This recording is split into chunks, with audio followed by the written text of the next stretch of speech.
प्रश्नावली 1.3 का second question. आप जानते हैं कि 1/7 इक्वल्स टू 0.142857 है। वास्तव में लंबा भाग दिए बिना क्या आप यह बता सकते हैं कि 2/7, 3/7, 4/7, 5/7, 6/7 के दशमलव प्रसार क्या है? यदि हाँ तो कैसे? तो हल करते हैं। हाँ, यदि 1/7 इक्वल्स टू क्या है 0.142857 के ऊपर बार है तो हम कैसे निकाल सकते हैं 2/7 equals to 2 into 1/7।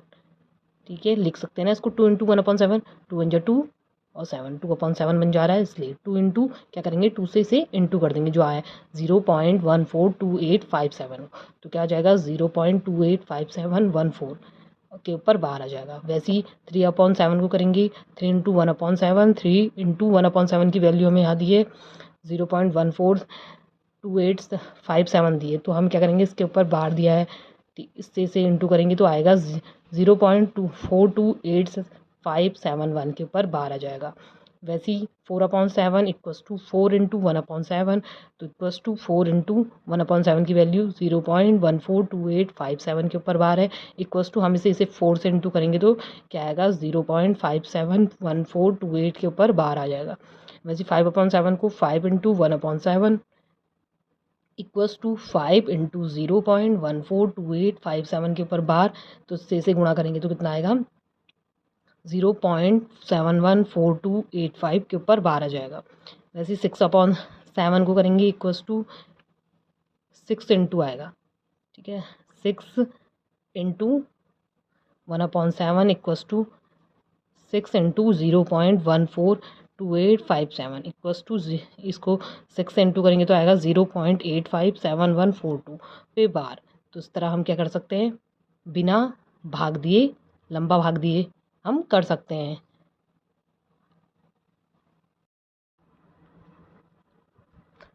Third question देखेंगे, निम्नलिखित को P/Q के रूप में व्यक्त कीजिए जहां P और Q पूर्णांक है तथा Q नॉट इक्वल्स टू 0 है।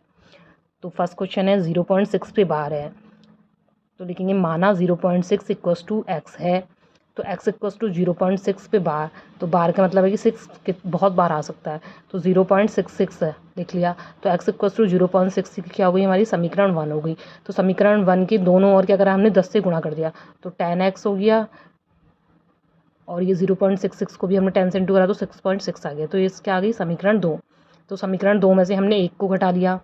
ठीक है, 10x माइनस एक्स बराबर 6.6 माइनस 0.66 तो क्या हो गया 10 में से 1x कटा तो 9x और इससे इसे काटेंगे तो 6 आएगा। तो x इक्वल्स टू 6 ये यहाँ क्या है गुणा में है तो भागा में चलेगा। फिर इससे हमने काटेंगे 3 की टेबल से तो 2/3 आ जाएगा। तो क्या हुआ 0 x से हमने माना था ना पहले ही कि 0.6 है तो 0.6 रख दिया x इक्वल्स टू 2/3। तो हमने क्या कर लिया P/Q के रूप में 0.6 बार को प्रूफ कर दिया। तो इसी तरह करना है 0.47 पे बार। तो माना 0.47 इक्वल्स टू एक्स है तो x इक्वल्स टू 0.477 पे बार है तो उसको हम कितनी बार लिख सकते हैं तो 0.477 हो गया। तो x इक्वल्स टू 0.477 समीकरण 1 बन गई। तो समीकरण 1 को 10 से गुणा करने पर तो क्या हो जाएगा 10 into x equals to 0.477 into 10 तो 10x इक्वल्स टू 4.77 आ गई क्योंकि क्या हो गई समीकरण 2 हो गई। तो समीकरण 2 माइनस समीकरण 1 तो 10x minus x equals to 4.77 minus 0.477 तो ये क्या हो जाएगा 10 में से एक x कटेगा 9x आ जाएगा। यहाँ इससे से माइनस करेंगे तो 4.3 आएगा। तो x इक्वल्स टू 4.3/9 हो गया। तो हम इसे 43 लिख लेंगे जो ये पॉइंट है इसका 0 नीचे आ जाएगा। x इक्वल्स टू 43/90 आ गया तो 0.47 बार इक्वल्स टू 43/90 आ गया। तो यही इसका आंसर है। थर्ड क्वेश्चन है 0.001 तो क्या है 3 संख्याओं पे बार है माना 0.001 बार इक्वल्स टू एक्स। हमने क्या माना ये संख्या x है तो x इक्वल्स टू 0.001 ले लिया हमने समीकरण 1।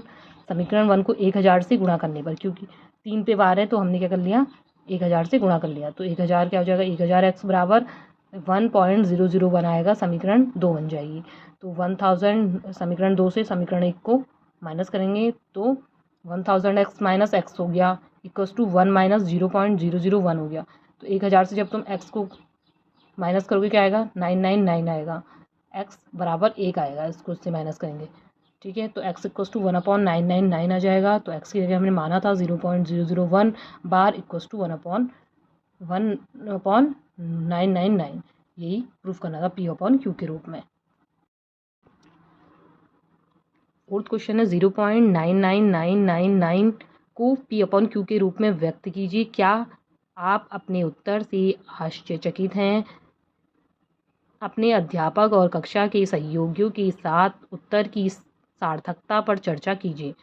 तो हम क्या करेंगे, माना 0.99999 इक्वस टू एक्स मान लेंगे। तो एक्स इक्वस टू 0.99999 हो जाएगा समीकरण 1।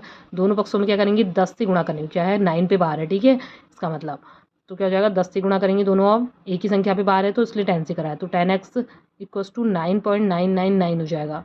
तो समीकरण 2 से समीकरण 1 को माइनस करेंगे, 10x माइनस एक्स क्या हो जाएगी 9x, और इससे से माइनस करेंगे तो 9 आ जाएगा। तो x इक्वस टू 9/9 आ गया, तो x इक्वस टू 1 आ गया, यही आंसर है।